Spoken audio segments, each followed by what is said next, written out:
sistem kerja sihir ini sihir ini. Sistem kerja sihir ini adalah menarik sifat yang ada dalam benda itu, sifat air tadi, sifat ikan tadi, kepada tempat atau kepada orang. Misalnya antum mau meminang anak gadis, lalu kemudian ditolaknya. Alah kau mau sama aku kucing kurap katanya kan. Ya kan? Lalu kemudian antum mau membuat dia malu kenal sama laki-laki. Maka dicari binatang yang paling pemalu. Pukang. Dicari tulang pukang itu. Lalu dimantra-mantrai, macam mana pukang ini malu, begitu juga lah si perempuan tadi malu untuk berkenalan sehingga dia jadi gadis tua sampai mati tak berlaki. Paham? Paham? Saya mau ngasih tahu cara kerja sihir.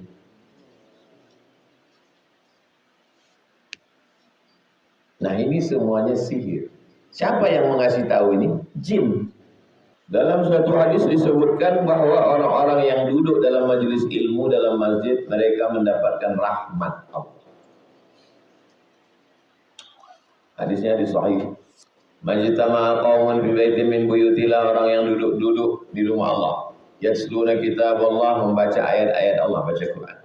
Wa yatadarasunahu fima bainahum, mengkaji isinya, baca ayatnya, habis itu kaji. Makanya Ustaz itu sebelum menyampaikan ceramahnya baca ayat dulu. Assalamualaikum warahmatullahi wabarakatuh. Waalaikumsalam.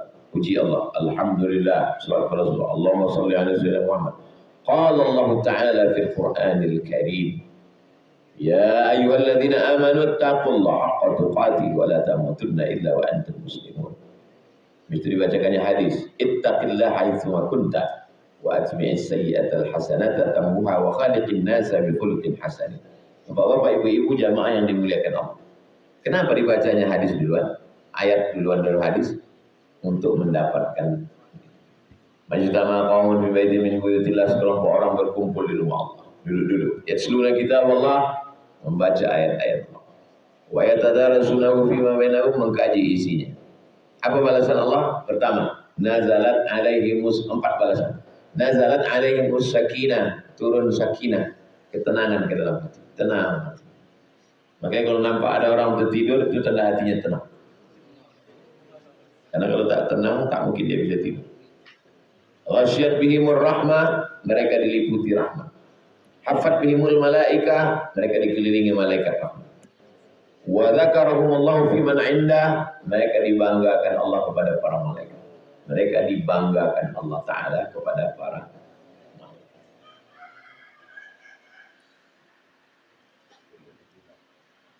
Mereka dibanggakan Allah Ta'ala kepada para malaikat. Makanya habis sholat, kalau tak ada kegiatan, keluar. Tapi kalau tidak, duduk sejenak. Buka Al-Quran, bacakan terjemah.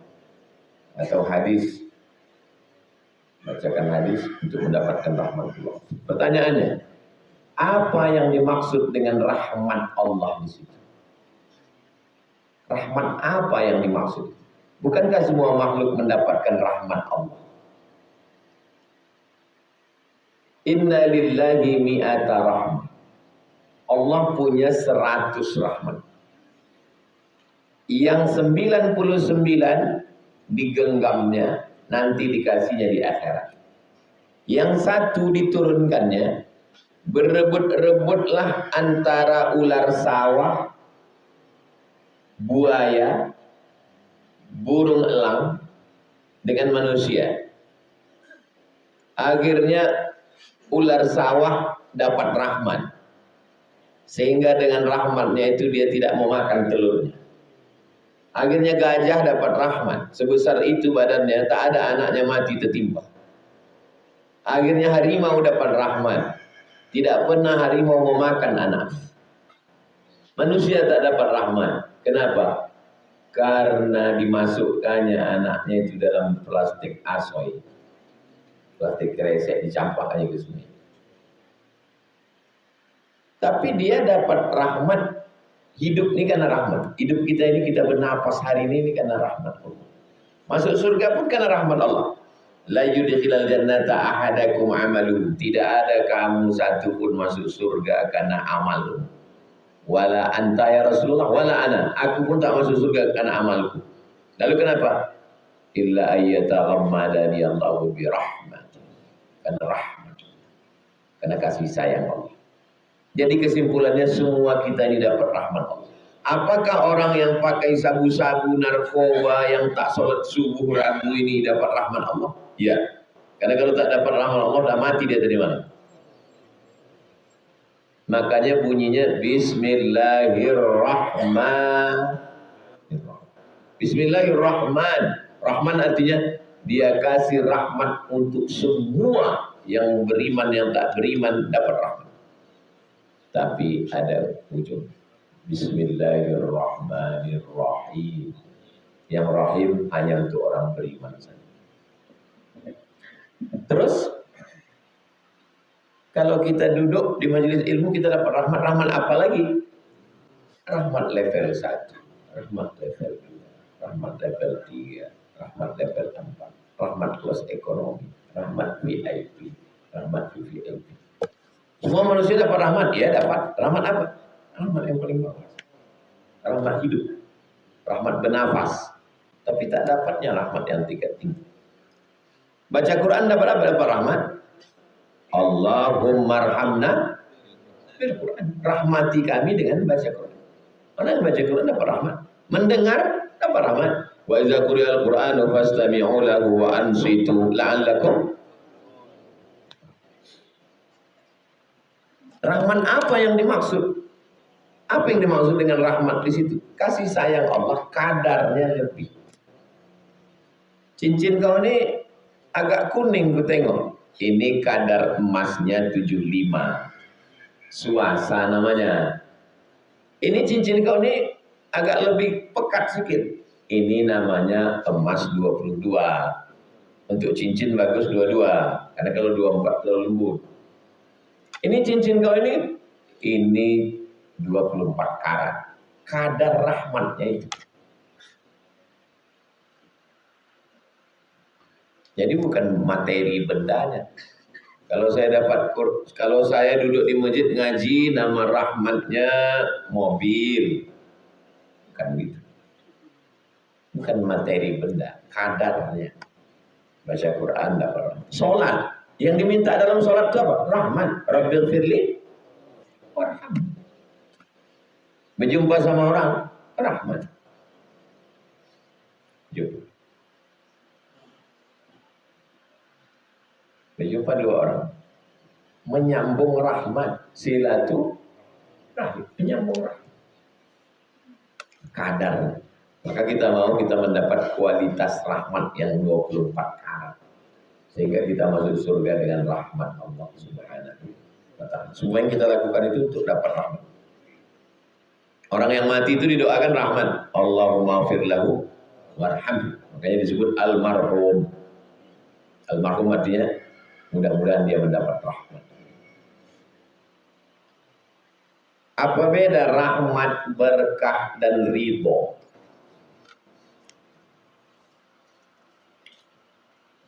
Kita beli tanah kaplingan di Rimbo Panjang. 20 kali 20. 20 kali 20, 20 kali 20, 20 kali 20, 20 kali 20. Sama semua, sama-sama panas, sama-sama di Rimbo Panjang. Sama-sama gambut, sama-sama nimbun. Tiba-tiba di tanah saya ini datang onta. Gak tahu onta dari mana. Datang onta. Maka tanah saya itu disebut tanah berkah. Oh, tanah Ustaz Somad itu berkah itu. Kenapa? Karena ada onta di situ. Onta kalau dia turun, bahasa Arabnya barakah. Barakah, ya beruku, artinya onta turun. Itu tanah siapa tuh? Tanah berkah. Harganya sama, sama-sama gambut, sama-sama semak di Rimbo Panjang. Tapi tanah saya berkah. Kenapa? Karena ada ontanya. Otomatis saya punya hewan tunggangan onta. Kalau dia sakit, kalau dia tua, saya sembelih, saya dapat daging onta, saya dapat bulu onta, saya dapat susu onta, saya dapat tulang onta. Maka tanah saya itu berkah. Lalu apa arti berkah? Ziyadatul khair, lebih baik dari tanah yang lain. Lahir anaknya di hari yang sama, di tanggal yang sama. Sama-sama umur anak itu sekarang 17, 17, 17, 17. Tapi anak yang ini barakah. Kenapa? Hafal Quran, bisa baca kitab, anak patuh. Yang ini 3 motor hilang.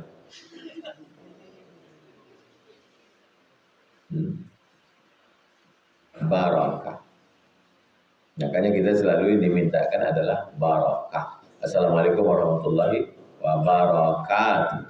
Makanan itu barakah. Allahumma barik lana. Orang menikah itu barakah. Barakallahu lakum wa baraka alaikum. Punya anak, barakallahu laka fil mawduq wa syakatul wahid. Punya harta, barakallahu laka fi malika wa barakallahu laka fi ahlika wa barakallahu laka fi auladika.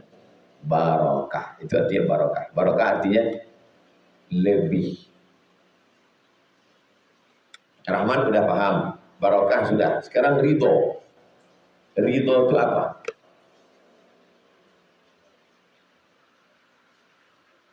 Ridho itu sururul qalbi bimururil qada. Itu ridho. Sururul qalbi, hati tenang. Surur, bahagia. Bimururil qada, melewati takdir. Itu ridho. Antum lagi nunggu angkot di Sudirman. Tiba-tiba kaki antum dipijak orang. Pijak orang kaki. Antum pakai sandal jepit. Pijak orang kaki. Lalu kemudian antum diam tak melawan. Itu namanya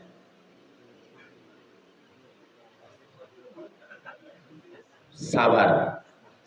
Tak melawan dia. Sabar. Aku tak melawan. Kenapa? Yang ngijak dari tentara. Itu bukan sabar, itu takut. Tapi kalau dia, sebetulnya dia bisa melawan. Tapi dia tidak melawan. Itu namanya sabar. Sabar artinya menahan. Tapi kalau dia bisa melawan dan dia tidak melawan, karena mungkin orang itu tak sedang susah hati, orang itu sedang galau. Dan waktu kejadian itu dia merasa senang. Sururul qalbi bimururil qada. Senang hati dia dengan lewatnya takdir, terjadinya takdir yang menyusahkan itu. Dia merasa senang. Itu namanya ridho. Sururul qalbi bimururil qada. Hati senang melewati takdir. Itu namanya ridho. Ketika kita ridho menerima takdir Allah, disitulah Allah ridho. Itu dia. Waktu ridho kita menerima takdir Allah tadi, turunlah ridho. Wala saufa yu'tika rabbuka. Waktu Nabi dilempar oleh orang kafir musyrik di mana Nabi dilempar? Di Taif. Kira-kira waktu di Taif itu Nabi bisa membalas atau tidak? Bisa. Karena malaikat Jibril datang. Malakul Jibal, malaikat segala bukit datang.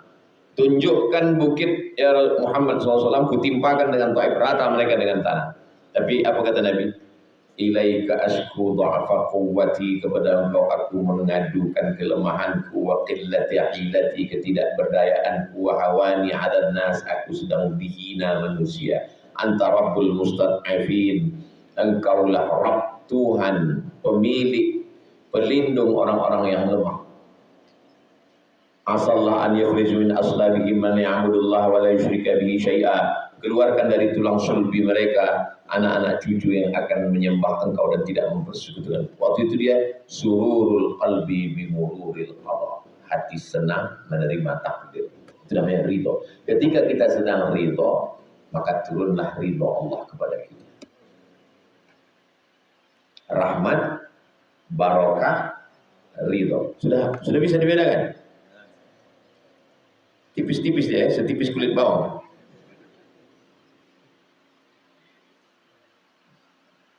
Bertenaga untuk mencari rezeki Allah, rahmat.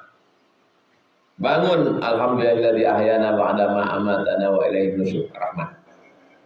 Oke. Berniaga, berdagang, berjualan, rahmat. Dapat duit, duitnya dibelikan ke tanah. Tanah tadi, yang tanah ini beli rumah, yang tanah ini buat ini, yang tanah ini, dia tanahnya dibuatkannya tahfiz Quran. Berarti tanah dia barakah. Karena tanah yang lain kan akan habis dibagikan ke ahli waris. Tanah dia diwakafkan, ya berarti tanahnya barakah. Masuklah anak-anak menghafal Quran, masuk anak-anak menghafal Quran. Sudah hafal anak ini Quran, ditarik orang tuanya, la salam wala kalam. Dan dia tak mengamuk, dia dengan senyum. Apa namanya? Ridho. Karena dia ridho, maka Allah pun ridho. Ridho itu macam mana Pak Ustaz ridho? Macam mana ridho itu? Kal mayyit baina ghasilihi, seperti mayat di tengah orang yang memandikannya. Diambil lidi, disampul kapas, dimasukkan ke telinga mayat. Ada mayat itu melawan. Itulah ridho. Kalau masih melawan belum ridho. Kal mayyit baina ghasilihi, seperti mayat. Kita menghadapi hidup ini 4. Yang pertama ikhtiar. Setelah ikhtiar, doa. Setelah doa, tawakal. Setelah tawakal, puncak dari segalanya adalah macam mana? Kuserahkan pada Allah Pak Ustaz. Tawakal. Macam mana? Aku bahagia menerima keputusan Allah.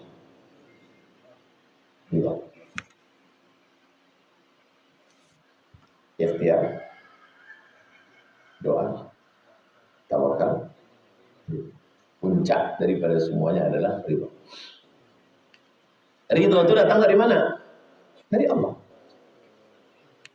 Tak ada kita ni tak punya apa-apa. La haula wala quwata illa billah.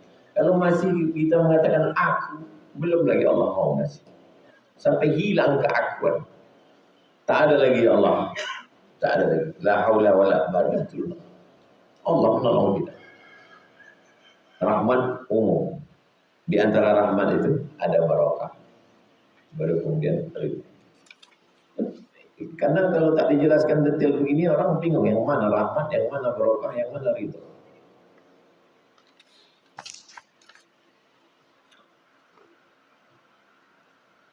Kan kalau kita usaha pakai penglaris agak rame, itu termasuk syirik.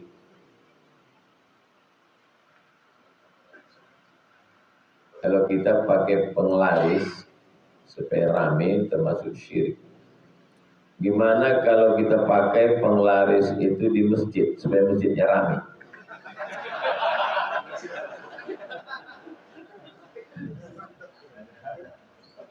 Antum tahu penglaris? Tahu penglaris? Hah? Penglaris itu sesuatu yang bisa membuat laris. Kasih saya contoh satu penglaris. Hah? Kasih saya contoh satu penglaris. Tak ada satupun yang tahu penglaris. Hah?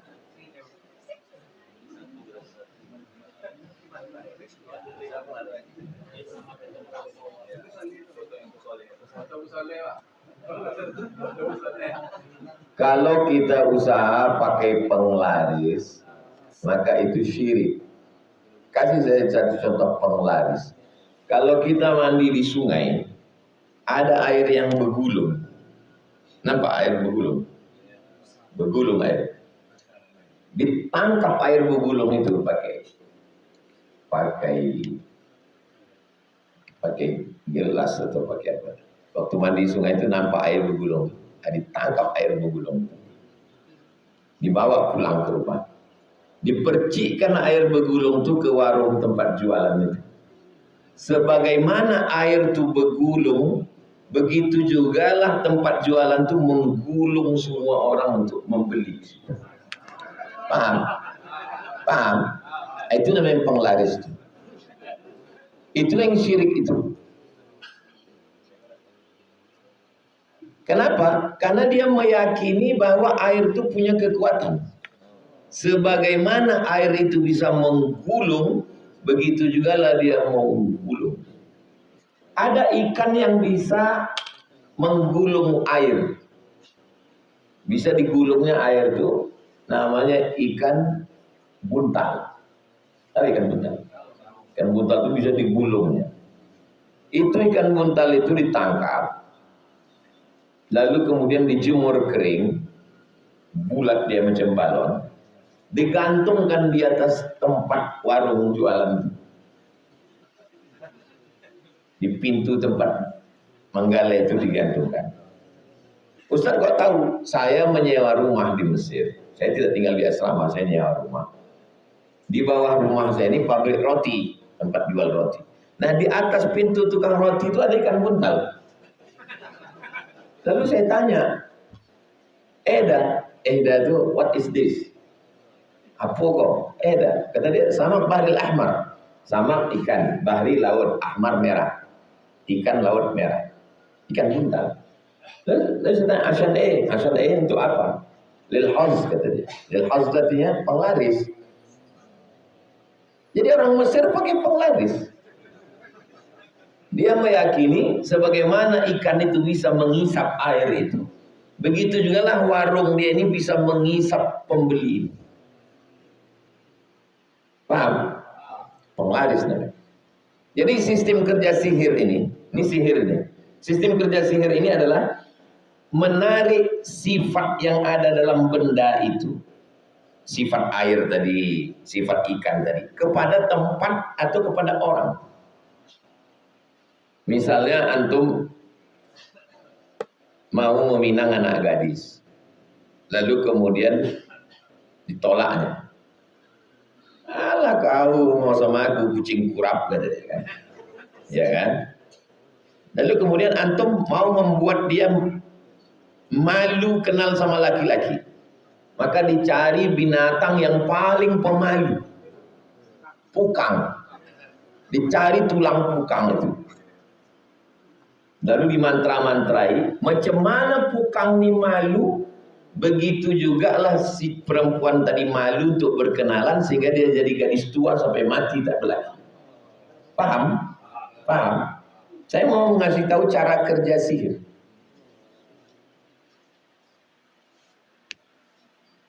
Nah ini semuanya sihir. Siapa yang mengasih tahu ini? Jin. Dengan tulang pukang, dengan air tadi. Nah, bagaimana kalau dipakai ini untuk ke masjid? Jadi orang ini mungkin dulu pernah belajar sihir. Lalu macam mana kalau dipakai ini ke masjid? Jadi waktu saya pertama membawa almarhumah mak saya pengajian, ditengoknya orang ramai di Anwar itu. Yang pertama ditanyanya ke saya, kau tidak pakai jin kan? Karena dia takut saya mengamalkan wirid-wirid yang mengundang jin sehingga orang menjadi suka sama saya, penglaris, pekasih. Saya bilang aku tak ada, Mak. Aku tak ada mengamalkan apapun, aku tak berdukun, aku tak ada mengambil apapun. Aku hanya mengajar lillahi ta'ala.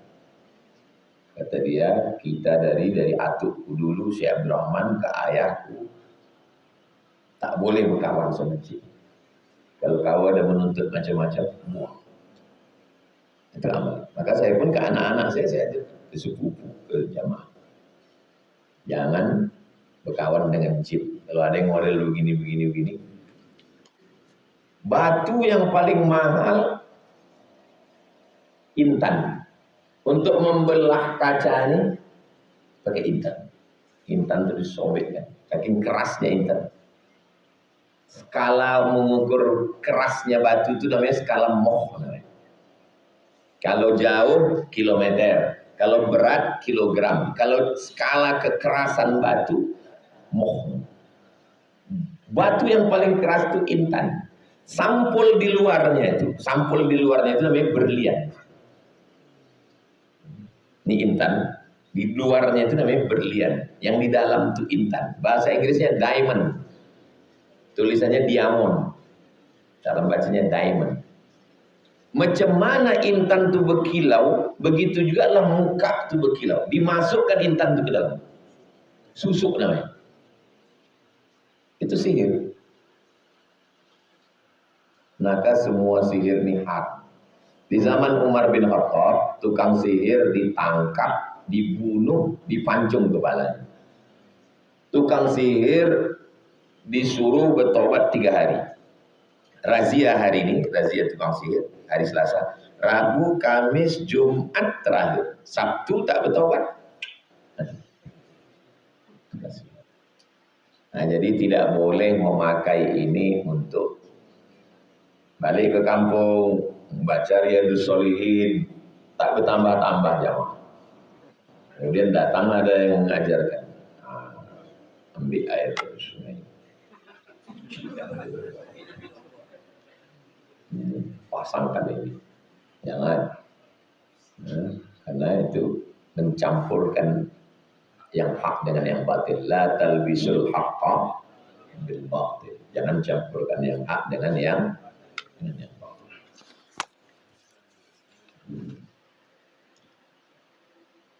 Di zaman sahabat ketika saling menyayangi mereka mengungkapkan. Jika kondisi sekarang, bagaimana cara kita mengungkapkan rasa cinta kita kepada sahabat, kepada kita bilang banyak kawan jamaah, Ustaz, inni uhibbuka fillah. Saya jawab, ahabbakallahu fima ahbabtas. Atau dikirimnya ke WA, uhibbuka fillah. Saya jawab, ahabbakallahu fima ahbabtas. Yakin kan sesama laki-laki, jangan bini orang.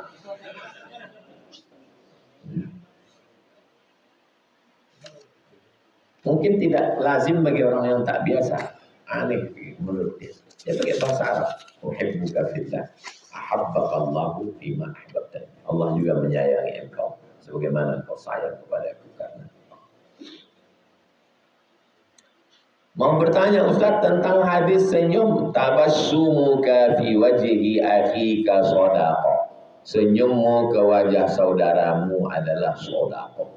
Ternyata setelah diperiksa, untuk senyum dengan cemberut banyak menghabiskan energi cemberut. Makanya orang yang mencemberutkan wajah, dia banyak menghabiskan energi, boros. Yang mengamalkan senyum, lingkaran bulat, warna kuning, titik 2, huruf U. Keep your smile. Orang barat yang mengamalkan untuk senyum. Padahal konsepnya dari Islam. Nah, jadi semua amalan sunnah yang diajarkan Nabi itu, kalau diamalkan, senyum. Jadi kalau ada jamaah yang nggak pernah senyum, berarti dia pelit. Atau macam mana Pak Ustaz? Ada orang yang memang mukanya yang hancur. Kita berkawan-kawan kan udah paham, ada kawan memang susah dia senyum, dia tak bisa kita paksa. Saya pun termasuk yang payah senyum. Makanya kalau sedang foto itu orang yang tak ngerti, kalau orang ngerti diam, kalau tak ngerti senyumlah Ustaz, kata dia. Dalam hati saya, kepala kamu. Ya, emang udah muka kita begitu. Kan tak sama muka manusia. Ada orang manusia itu memang wajahnya itu bawaannya mau senyum. Makanya orang biasa-biasa. Kalau kita udah kenal, udah paham, ngerti. Kita ini sebetulnya berkawan-kawan ini bagaimana memahami orang. Bukan menyuruh orang ikut kita. memahami orang. Kalau udah sama-sama paham, Ustaz Al-Nob senyumnya begini, Ustaz Hanafi senyumnya begini, ya udah tahu saya itu. Nah, ini tak mesti kita paksakan senyum Ustaz Al-Nob ke Ustaz Anam. Beratlah. Apa hukumnya mempelai perempuan waktu akad nikah dalam keadaan hamil? Biasanya adat orang kampung apabila dalam mazhab Syafi'i ya, mazhab Syafi'i, mazhab yang kita amalkan dan hukum kompilasi hukum Islam Indonesia pakai mazhab Syafi'i. Dalam mazhab Syafi'i tidak ada larangan menikahkan perempuan hamil. Hurrimat alaikum ummahatukum wa banatukum wa khalatukum wa ammatukum wa khalatukum wa banatul akhi wa banatul ukhti. Diharamkan bagi kamu menikahi ummahatukum, ibu kan, wa banatukum, anak perempuan kan, wa ammatukum, makcik kan, wa khalatukum, makcik dari pihak mak dari pihak ayah, wa banatul akhi, anak saudari kan, saudara kamu, wa banatul ukhti, anak saudari kamu, wa ummahatukum allati arda'anakum, ibu yang menyusukan kamu, ibu satu susuan, wa rabaibukum allati fi hujurikum min allati dakhaltum bihinna, anak tiri yang kamu sempat berhubungan dengan ibunya. Kalau sempat berhubungan dengan ibunya, tak boleh nikah dengan anak. Kata Imam Syafi'i, tak ada larangan menikahi perempuan yang hamil. Makanya Pak Kua di Indonesia tidak pernah bertanya, kau hamil berapa bulan? Enggak ada. Pak Kua tidak bisa dipersalahkan karena kompilasi hukum Islam Indonesia pakai mazhab Syafi'i. Tapi mazhab Maliki, mazhab Hanafi, mazhab Hambali tidak boleh menikahkan perempuan yang hamil. Oke, kalau nanti ada ustadz yang mengatakan jangan nikahkan, tunggu anaknya lahir, berarti dia tidak pakai mazhab.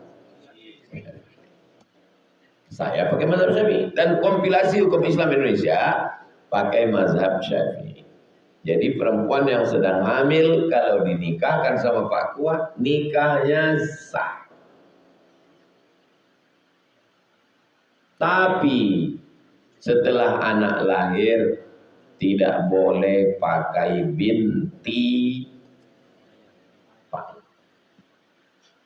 Lalu nisbatnya kepada siapa? Ke ibu. Nama anaknya Maryam, nama ibunya Aminah, Maryam binti Aminah. Tak boleh dinisbatkan karena itu bukan ayah dia. Nah, jadi kalau ada perempuan hamil mau dinikahkan, sebaiknya tidak usah dinikah. Terus kirim aja dulu ke Bandung, ke Surabaya sampai anak lahir. Kalau ditanya orang, bilang aja S2. Karena kalau dinikahkan, nanti bohong seumur hidup. Ketika anak lahir, pasti pakai bin bapaknya. Bohong sekali. Nanti pas mau nikah, anak itu mau nikah, dia lagi mewalikan. Bohong dua kali, nikahnya tak sah. Jadi lebih baik, tak usah nikahkan. Karena kalau dinikahkan itu akan mewariskan kebohongan. Bohong pertama, pakai bin bapak. Bohong kedua, bapak itu nanti diminta jadi wali. Bohong ketiga,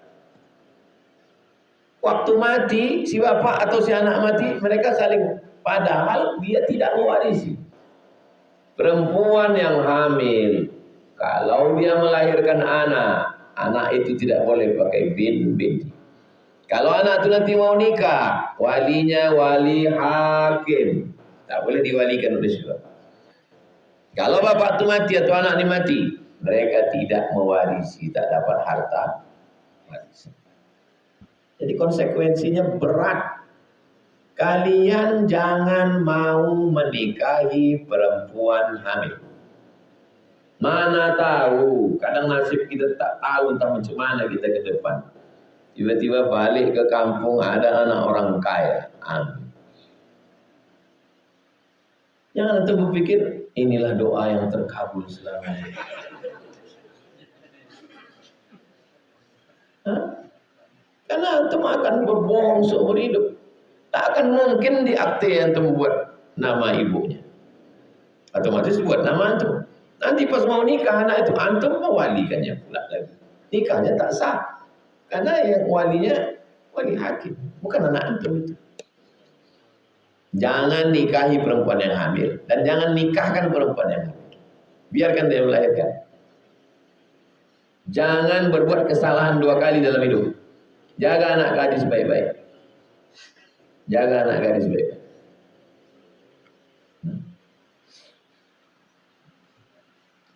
Biasanya adat orang kampung apabila habis nifas akad kembali.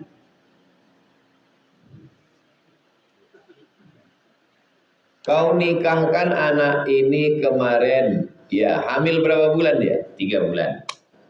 Nah, sekarang lahir anak 9 bulan 10 hari. Berarti berapa lama orang di satu tempat tidur? 6 bulan. Selama 6 bulan ini berzina orang ini.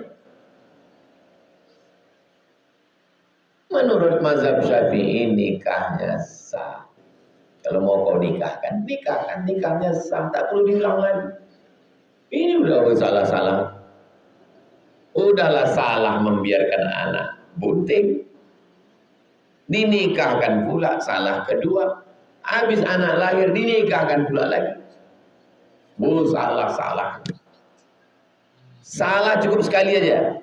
Salah didik, salah asuh, salah. Udah biarkan dia hamil sampai melahirkan anak. Udah.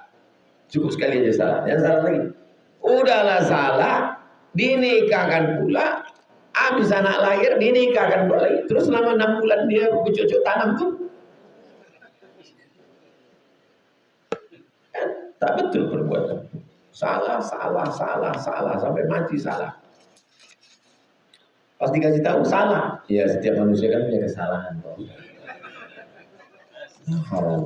Susah gitu. Berdasarkan hadis 380 dapat dilihat ada dimensi psikologi spiritual dalam mencontoh, mencintai dan membenci. Bagaimana kita bisa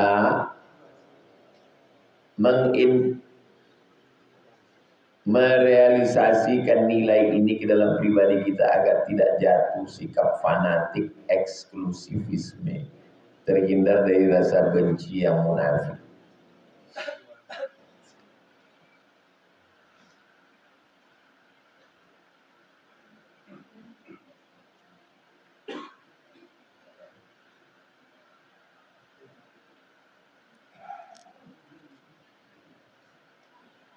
Bagaimana supaya kita tidak jatuh dalam fanatik? Fanatik itu boleh atau tak boleh? Fanatik.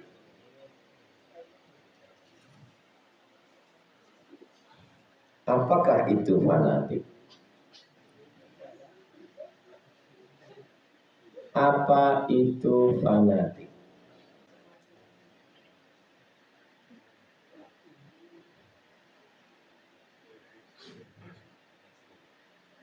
Kepercayaan yang sangat kuat terhadap suatu ajaran.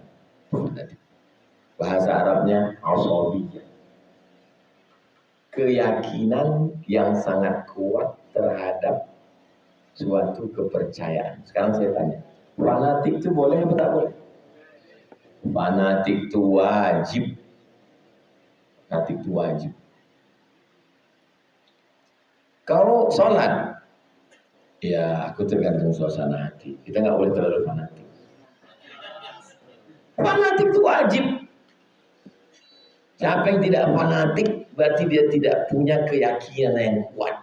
Yang tidak boleh itu adalah fanatik buta. Fanatik buta itu tidak boleh. Adapun fanatik yang berdalil, wajib fanatik. Yang kedua, eksklusivisme. Apa itu eksklusif? Saya menghindari menggunakan, kalau bahasa Inggris, Inggris betul. Kalau Arab, Arab betul. Kalau bahasa Melayu, Melayu betul. Jangan mencampur bahasa. Paham saya nanti. Saya mau menunjukkan ke antum. Apa itu eksklusif?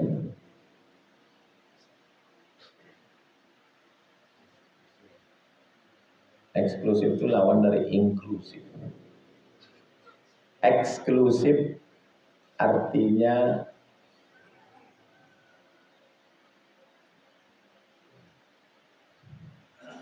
terbatas pada sesuatu yang khusus. Pertemuan ini eksklusif.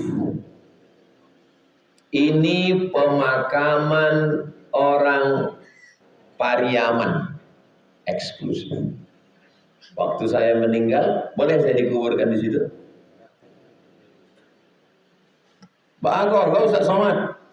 Boleh. Tapi enggak Pariaman, Piaman Lawe.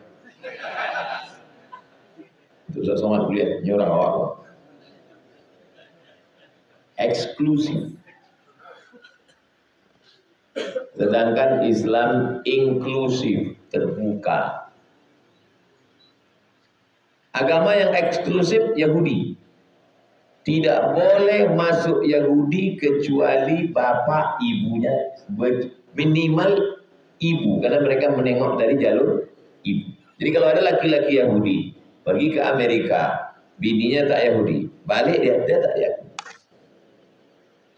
Yahudi ayahnya nikah sama orang putih Amerika, biru biji matanya, merah rambutnya, tak diakui Yahudi karena emaknya tidak. Apalagi Yahudi yang hitam pesek. Sadar dirilah kalian Yahudi hitam. Eksklusif. Apakah agama Islam agama yang eksklusif? Ada sahabat Nabi yang hitam, Bilal. Ada sahabat Nabi yang yang Romawi, Suhaib Ar-Rumi. Ada sahabat Nabi yang Persia, Salman Al-Farisi. Dah, jelas. Saya kalau menjelaskan suatu kata, saya jelaskan. Rahmat ini, barokah ini, ridho ini. Fanatik ini. Kekuatan memegang prinsip. Eksklusif, tertutup, khusus. Nah, udah jelas ya kosakatanya. Sekarang dia tanya, bagaimana kita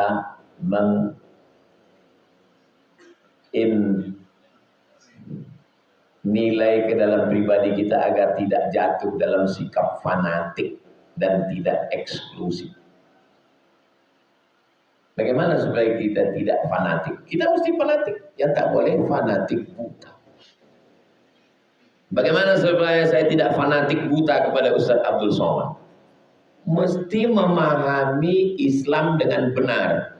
Sehingga nanti kalau Ustaz Somad keluar dari rambu-rambu Islam, tahu bahwa dia outside, bahwa dia salah.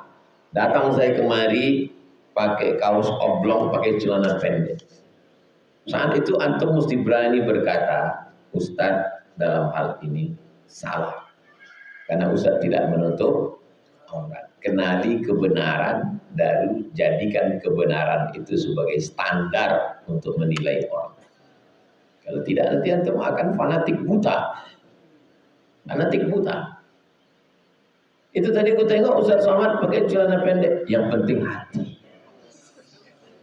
Zohirnya aja itu kau tengok. Tapi hati Ustaz sebetulnya berjubah dia. Nah, itu udah fanatik buta itu. Bagaimana supaya kita tidak tindar kepada eksklusif? Ilmu. Saya tidak pernah mengajarkan orang untuk fanatik ke saya. Dan saya tidak pernah mengajarkan eksklusif. Saya inklusif, terbuka. Karena yang saya ajarkan adalah ilmu. Yang saya ajarkan bukan fanatik. Bolehkah kita minta doa kepada orang agar usaha kita atau toko kita jadi ramai?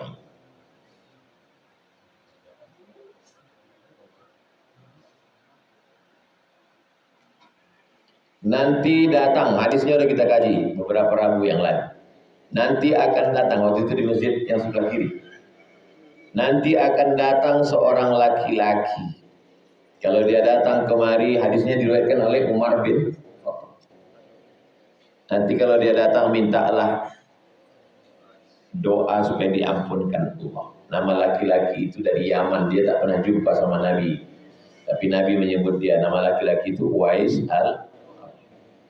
Pertanyaannya, bolehkah minta doa kepada orang?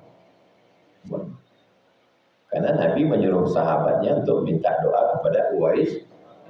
Tapi doanya kan untuk doa minta ampun, bukan minta rezeki. Doanya umum. Oh, minta ampun, minta rezeki.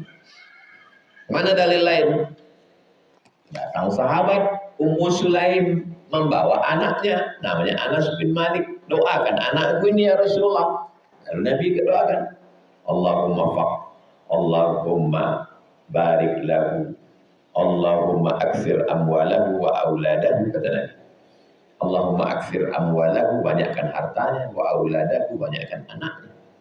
Waj'alhu min ahlil jannah, jadikan dia penghuni surga. Doakan anakku ini ya Rasulullah. Nabi doakan, Allahumma faqihhu fid din. Doa untuk Abdullah bin Abbas, Allahumma faqihhu fid din wa 'allimhu at-ta'wil. Itu dalil boleh minta doa kepada orang. Tapi itu Nabi. Dia ini pewaris para Nabi. Al-ulama warasatul anbiya. Dia pewaris para Nabi. Dia alim, dia faqih, dia zuhud, dia mufassir, dia muhaddis, ahli tafsir, ahli hadis, ahli fikih, ahli zuhud, ahli ibadah. Kita menengok zahirnya, kita minta doa sama dia. Saya semua tamu-tamu itu, saya bawakan anak saya. Doakan dia. Syekh Marwazi, doakan dia. Syekh Usama Al-Azhari, doakan. Minta doa kepada orang banyak. Apakah itu tidak syirik? Tadi waktu air bergulung, syirik. Waktu ikan buntal, syirik. Waktu tulang pukang, syirik. Waktu minta doa orang ini kok tak syirik? Karena orang ini memintanya ke, ya tulang pukang tadi mintanya sama Allah juga? Enggak. Ada tulang pukang minta sama Allah. Minta ke setan. Setan itu tidak syirik. Ya nggak usah berdoa sama, nggak usah minta sama orang, minta aja langsung sama Allah. Kalau hiduplah kau di zaman Nabi. Kalau hiduplah kau zaman Nabi. Waktu Nabi bilang, nanti datang kemari seorang laki-laki namanya Uwais Al-Qarni. Minta doa sama dia ya. Mungkin kau lah yang angkat tangan. Ya Rasulullah, jangan minta sama Uwais. Langsung aja ke Allah. Nah, orang-orang model begini, kalau hidup zaman Nabi, udah dipancung Nabi kepalanya. Yang menyuruh minta doa ke Uwais itu siapa? Nabi. Dia minta doa ke Uwais. Waktu datang orang bawa anak kecil, doakan anakku ya Rasulullah. Apa kata Nabi? Ya minta-minta sama aku, langsung aja ke Allah ya. Paham? Saya juga sering memutar sholawat Jibril di YouTube dengan harapan supaya usaha saya menjadi laris. Apakah ini bisa menjadi syirik?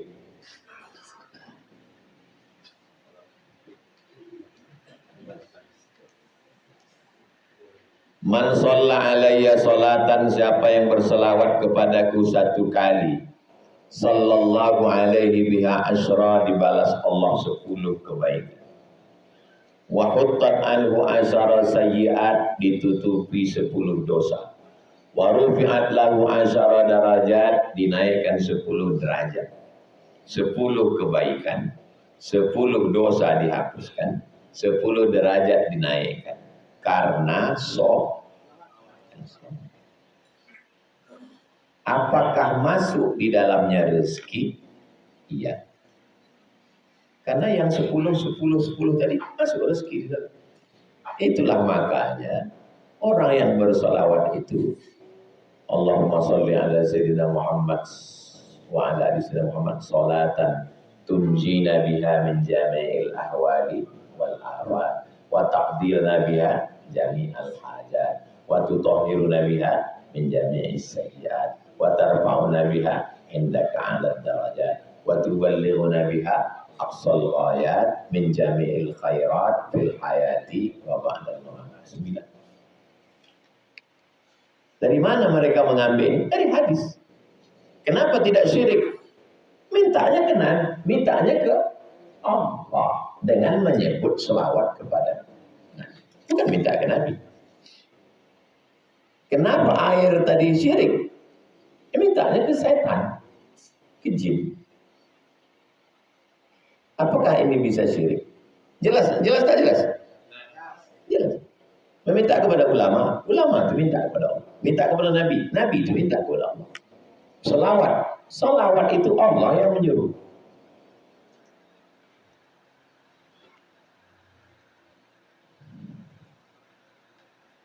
Mohon doanya supaya anak bisa mondok di pesantren Ustaz. Daftar November. Tengok iklan cepat daftar. Jangan sampai tertutup kuota. Tahun lalu yang mendaftar 300, yang diterima 150. TK itu kalau dibuka pagi, sore tutup. Jangan terlambat daftar baru datang ke saya tak bisa ngasih syafaat. Saya tidak pernah mengasih syafaat. Asal udah tak diterima, karena saya membuat tim. Ini ada ustazah membuat tim, saya serahkan. Saya tidak intervensi lagi. Anak siapa diterima, ini entah. Tidak pernah satu orang pun yang lulus karena syafaat Abdul Somad. Tak berlaku syafaat. Murni. Supaya saya tak zalim, supaya tak aniaya. Kenapa? Karena tidak ada uang bangunan. Karena bangunannya dari wakaf. Kalau masuk intervensi saya, berarti saya zalim. Berarti saya menganiaya orang. Dia dapat, dia tak dapat. Ada murni.